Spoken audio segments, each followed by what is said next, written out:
সিদিনা ৰাতি আনদিনাৰ দৰে অনিলহঁতৰ ঘৰত ভাত সাজ খাই নানা কথাৰ মহলা মাৰি ঘৰলৈ উভতিছোঁ। তেতিয়া নিশা প্ৰায় 11টামান বাজিছিল।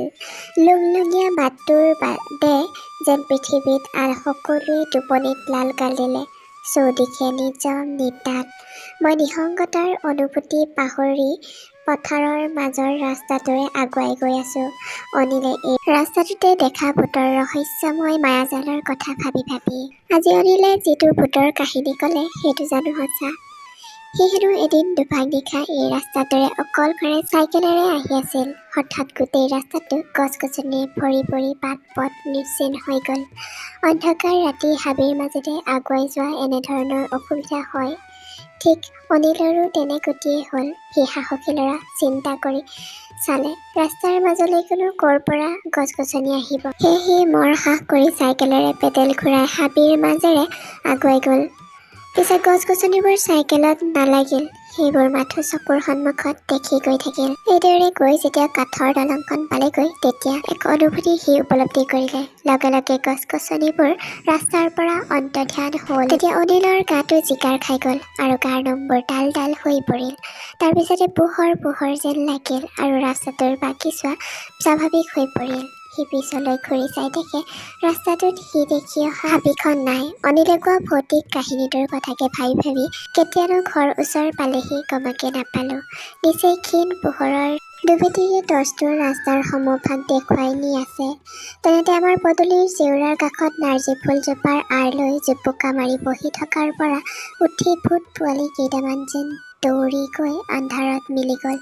এনে দেখা পালোঁ পিছ মুহূৰ্তত এজনী ভুতুকিয়ে তাইৰ হাত দুখন দাঙি নেলু চেপিবলৈ অহাৰ ভংগীমাত মোৰ ফালে চোঁচা লৈ অহা যেন দেখা পালোঁ। লগে লগে মোৰ গাটো শিয়ৰি উঠিল। মই দুস্বপ্ন বিপুল লোকৰ দৰে অদ্ভুত শব্দৰে আ কৰি আত্মা ৰক্ষা চেষ্টা কৰি হাতৰ এফাৰেদি টৰ্চটো ভুতুনিজনীৰ মূৰলৈ বুলি লক্ষ্য কৰি মাৰি দিলোঁ।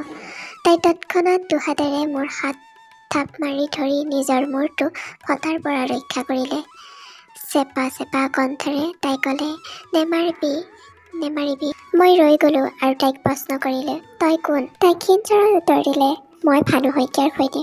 কিয় ককাইদেউ, মোক চিনিব পৰা নাই নেকি? স্বপ্নলোকৰ পৰা ঘূৰি আহি টোপনিৰ পৰা উঠাই দিয়াজনৰ কোৱাৰ দৰে মই ক'লোঁ, পাইছোঁ চিনি। তই এই ৰাতিখন ইয়াত কি কৰিছ? আজি তোৰ মাথাটো গুৰি হ'লহেঁতেন। মই তোক ভুতুনি বুলি ভাবিছিলোঁ।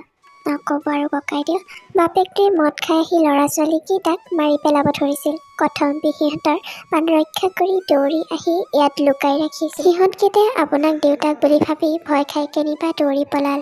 এইবোৰ বৰ লাজৰ কথা ককাইদেউ, আপুনি কাকো নক'ব।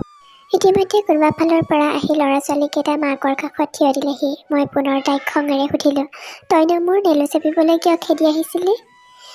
তাই ক'লে, আপুনি আমাক চোৰ বুলি ভাবি চিঞৰ-বাখৰ লগাব বুলিহে মনে মনে থাকিবলৈ ইংগিত দি আপোনাক কথাটো ক'বলৈ ওচৰ চাপি আহিছিলোঁ। আপুনি ভুল বুজিলে আকৌ।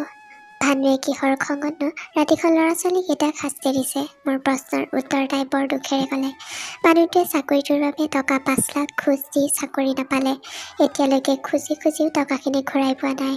এইবোৰ বেজাৰত মদ খাবলৈ ধৰিলে। খোৱাব পিন্ধাব নোৱাৰি ইহঁতকেইটাক মাৰি পেলাব ধৰে। ভানুটো পগলাৰ দৰে হ'ল ককাইদেউ। কথাখিনি কৈ তাই হুক-হুককৈ কান্দি দিলে। এই ৰাতিখন ইয়াত কন্দা-কটা কৰি লাভ নাই। ব'ল তহঁতৰ ঘৰত থৈ আহ। সিহঁতক ঘৰত থৈ আহিলোঁ আৰু ময়ো ঘৰলৈ আহি বিচনাখনত পৰিলোঁ। ভাবিলোঁ আমাৰ সমাজত বহুতো ভানু আছে আৰু সিহঁতৰ পৰা ধন লোৱা বহুতো মোকা পিন্ধা ভব্য-গব্য লোক আছে।